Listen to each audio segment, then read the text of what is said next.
You think you know what goes on under the city. You walk down the street, you see a manhole cover, and you don't think twice. It's just part of the sidewalk. But underneath your feet, there's a whole other world. And the people who work down there, they see things you wouldn't believe. I'm talking about things that are so strange, so bizarre, that if you saw them in a movie, you'd say it was too unrealistic. But this is real. This is New York City. And today, I'm going to tell you 5 true stories from the men and women who have spent their careers in the dark. This first one, it still gets talked about. It didn't happen last year, or even 10 years ago. This is an old-timer's story, passed down like a legend. It was a routine call. At least that's what they thought. A building superintendent on the Upper West Side reported a bad backup, not just in one apartment, but the whole building was having issues. Toilets wouldn't flush, sinks were gurgling. It was a mess, so a crew goes out. They get there, they pop the manhole cover on the street, and the smell hits them, but it's not the usual smell. It's different, worse. They send a camera down the line, and the feed is just black. It's not a blockage they can see.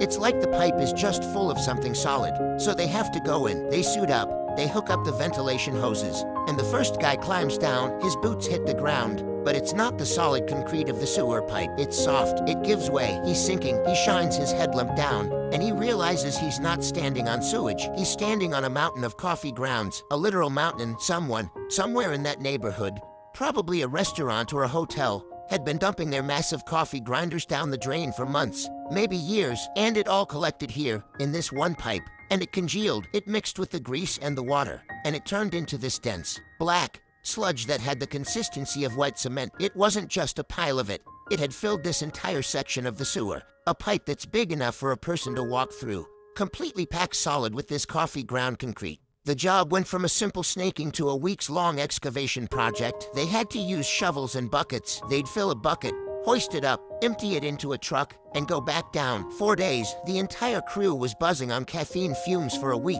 They never did find out exactly who was doing it, but can you imagine, somewhere out there, someone was just casually destroying a city sewer line, one pot of coffee at a time? That's New York for you. The problem is never what you expect it to be.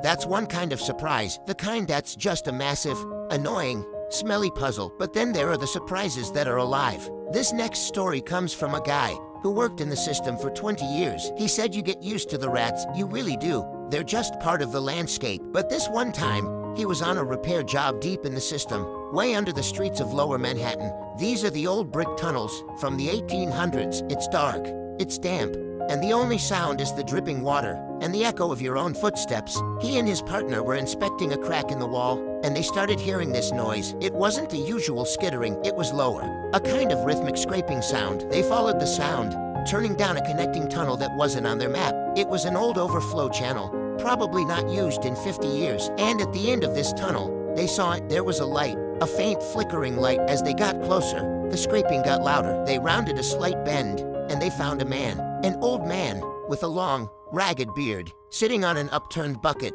He had a single candle stuck to the brick floor next to him, and he was meticulously sharpening a set of kitchen knives on a whetstone, a full set of chef's knives. He had a little cart next to him with a hot plate and a few cans of food. He looked up at them, completely calm, like they were neighbors who had just walked into his kitchen. He just nodded and said, "Evening, gentlemen." The workers were so stunned they couldn't even speak. The man went back to sharpening his knives. After a minute, one of them managed to ask him what he was doing down there. The man said he used to be a chef at a fancy restaurant nearby. He lost his job, his apartment, everything. And he said the surface world was too loud, too expensive, too complicated. So he moved down here. He'd found this dry, secluded spot, and he'd been living there for, he claimed, almost 3 years. He'd run an extension cord from a junction box. He'd found to power his hot plate. He collected water from a drip further down the tunnel. He came up at night to get food, and he spent his days sharpening his knives, keeping his skills sharp. He said, for when he got another job, they didn't know what to do. They couldn't just arrest him. He wasn't hurting anyone. They reported it, of course, and social services supposedly went looking for him.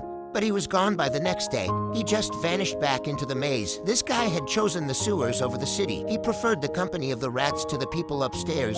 That story always stuck with me, because it shows you that the underground isn't just for waste. For some people, it's a refuge. A messed up, dangerous, dark refuge, but a refuge all the same. So you've got the strange blockages and the strange people. But sometimes, the job is just sad. This isn't a funny story or a weird one, it's heavy. But you need to hear it to understand the full picture of what these workers deal with. A crew was called out to a section in Queens because residents were reporting an awful smell, worse than normal. They knew what that usually meant. They went down, and they found the source. It was a body, a young woman. It's a tragic part of the job, and it happens more than people think. They did what they had to do. They called the police, the medical examiner, the whole procedure. It was a somber, quiet affair. The police did their investigation.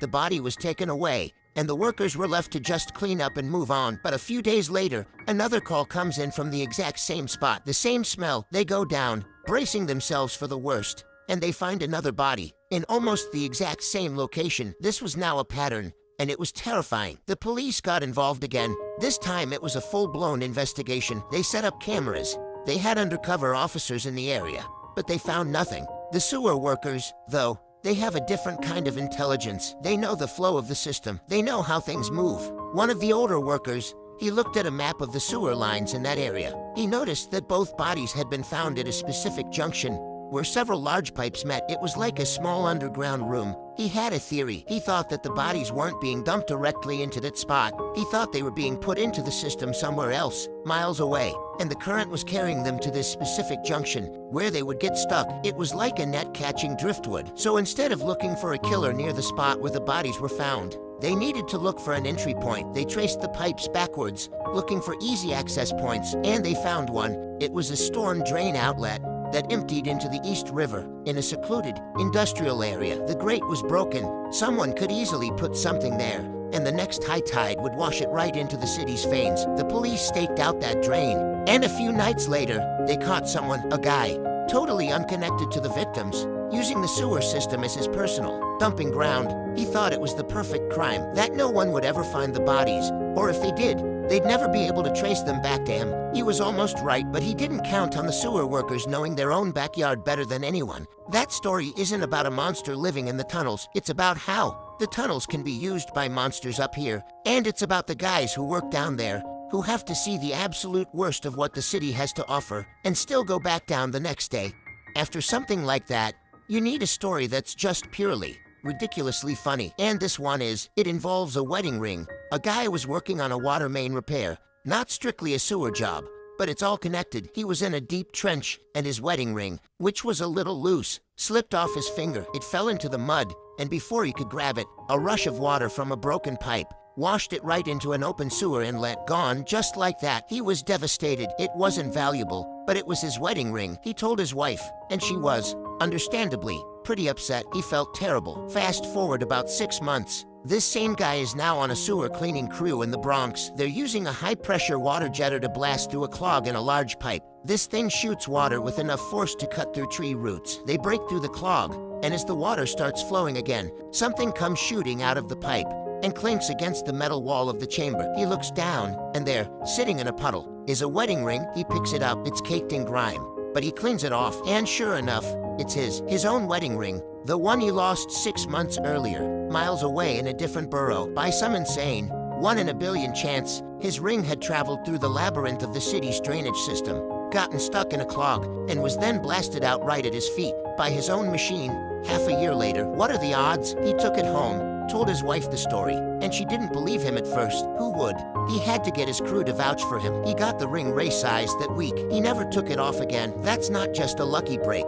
That's the city giving something back for once. It's a story about things being lost, and then, against all logic, found. The last story I want to tell you is the one that changed how I look at the whole system. It's not about a thing, or a person, or a crime. It's about the system itself. There's a crew that was assigned to do a manual inspection of one of the giant interceptor sewers. These are the massive tunnels, big enough to drive a truck through, that collect everything from the smaller pipes and carry it to the treatment plants. They're the arteries of the city. This team was walking through one of these, about a mile in from the access shaft. It's a huge, arched brick tunnel with a river of wastewater flowing down the center. Their job was to look for structural damage, cracks, anything that could lead to a collapse. Everything was going fine until they heard it. First, it was a low rumble, like distant thunder. Then the ground started to vibrate, The water in the channel began to slosh back and forth. They thought it was an earthquake. They radioed to the surface, but the surface team said everything was calm up there. No earthquakes, no construction blasts, nothing. But down in the tunnel, the rumble was getting louder. The vibration was so strong it was shaking dust and chunks of old mortar from the ceiling. They were terrified. A collapse in a tunnel that size would mean certain death. They started running back towards the entrance, their headlamps bouncing wildly off the walls. And then, as suddenly as it started, it stopped. The rumbling faded away. The water settled. Everything was quiet again, except for the sound of their own heavy breathing. They got out safe, but they were completely spooked. They spent weeks trying to figure out what it was. They checked with the subway authority, with the gas company, with everyone. No one had an explanation. It was an older worker, a guy who had been on the job for 35 years, who finally pieced it together. He looked at a map of the city and the sewer lines, and he realized that at the exact time they heard the rumble, a massive, synchronized event was happening on the surface. It was the end of a huge, nationally televised sporting event. The final whistle had blown, and millions of people across the city, at the exact same moment, got up from their couches and went to their bathrooms all across New York City. In thousands of apartment buildings and houses and bars, millions of toilets were flushed at once. A tidal wave of water was suddenly rushing into the system, a surge so powerful, so synchronized, that it created a pressure wave that traveled through the pipes and converged in that giant interceptor, making the entire tunnel shudder and roar like a living thing. They hadn't been in an earthquake. They had felt the pulse of the city itself. They felt 8 million people making the same decision at the exact same time. That's the thing about the sewer system. We all think of it as this separate, underground place, but it's not separate at all. It's directly connected to every single one of us. Every time you turn on a tap, every time you flush a toilet, you're sending a message down there. You're part of that pulse. The workers down there, they don't just deal with clogs and rats. They are feeling the heartbeat of New York. They are the only ones who ever get to hear the city breathe. If you want to hear more stories like these, you should watch the next video.